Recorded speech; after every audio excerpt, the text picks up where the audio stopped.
Normally, I steer clear of reactionary slop drama, but when the credit card companies break into my home and shoot off my right arm, thus disturbing my gooning, I'm gonna talk about it. Over the past few days, credit card companies have mounted pressure against online video game storefronts Steam and itch.io that has resulted in thousands of adult games being removed or delisted from both platforms. Worse, the delistings all seem random and arbitrary. Plenty of equally explicit adult games still remain live on the platforms, and no clear guidelines have really been given. Developers also hardly got a warning at all from Steam or itch.io prior to these bans going live. All of this was spearheaded by a group of brain-dead activists who think that people who consume pornography are more likely to be violent towards women. Look, even if you adamantly hate adult games or any kind of pornography, letting this kind of censorship and corporate control slide is a real slippery slope to allowing them to censor other kinds of media. You should be afraid, and you should care, and in this video, I'm going to explain exactly why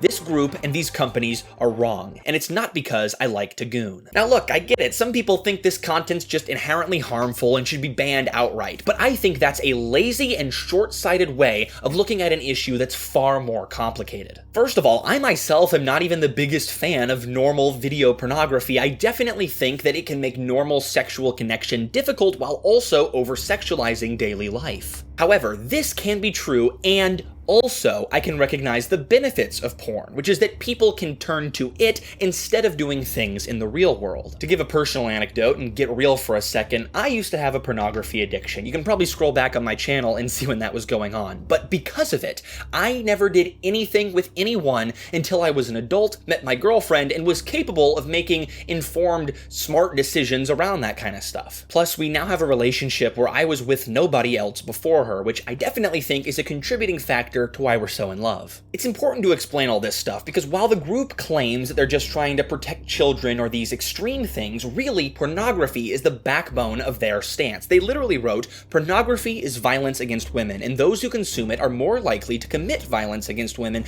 or have an attitude supportive of violence against women." Look, there's no universal response to pornography, and this might sadly be true in some cases, but I know that for myself it's not, and I believe that for the vast majority of people, it's not true. So beyond personal anecdote, why do I think this? When you don't have open and honest conversations, people are far more likely to explore things on their own in worse ways. Children who are never taught about sex are far more likely to engage in reckless sexual behavior. If I'd never had pornography, maybe my early puberty hormones would have pushed me to be more reckless. Silence breeds extremism. It's true for sex, and it's true for anything else like violence or hate. Now let's bring it all back to adult games. More so than traditional pornography, adult games have the ability to explore taboo topics deeply and leave a lasting impression on players. Even in games that aren't perfect, like Lona RPG, forcing players to engage in horrific fictional violence is only going to make them want to do it less in the real world. I truly believe that if you show how horrible something is in a safe environment, people will be far less likely to try it for themselves in the real world. Here's another thought. Almost everyone grows up knowing that grape is bad, yet it still happens a lot. Why is that? Well, that's a hard one to answer, and there's lots of reasons, but I believe that one part of it is that the topic is never explored beyond it's bad. In adult games, though, you can see exactly why it's bad. You can experience the horrors of the act and the aftermath, and it will make you puke, and it will make you absolutely never, ever want it to happen in the real world. Another frustrating part of this whole debacle is that games that don't even show adult content, but instead cover difficult and disturbing themes, like eating disorders,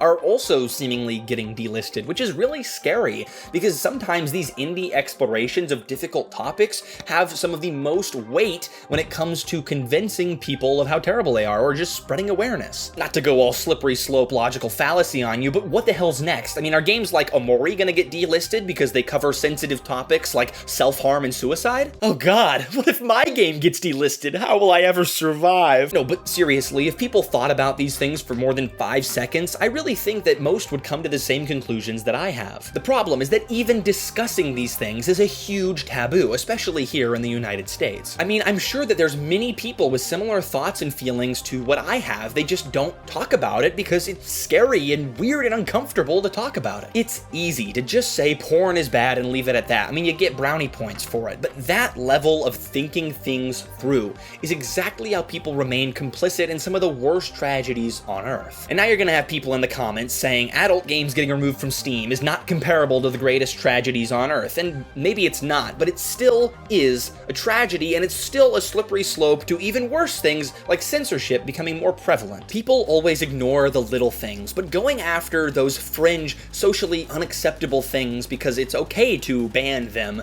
is a real slippery slope to banning more and more and more mainstream things. This is why I felt compelled to make a video, and also because I can't make any more disgusting RPG Maker game videos if they all get banned. I still believe in freedom on the internet, and I hope that adult games continue to flourish in niche communities, but as I try to bring these games and the lessons they teach to the mainstream only continues to push back harder. Maybe this stuff is never meant to go mainstream, or maybe it means I just need to try even harder. I truly believe that imparting the lessons these games teach onto the world, while also criticizing some of the extremist parts of them, will only serve to make the world a better, safer place. Plus, banning them haphazardly like this stifles creativity and artistic expression, which at the very least will make the world a more boring place. There are petitions in the description. Sign them, spread them, make noise. Go write a tweet about it, go tell your friend about it, go call the credit card companies, their phone numbers are on screen, tell them ToastyTime is displeased. Every little bit is helpful. Don't let these powerful gaming experiences die a quiet death at the hands of megacorps. Stand up for what you believe in.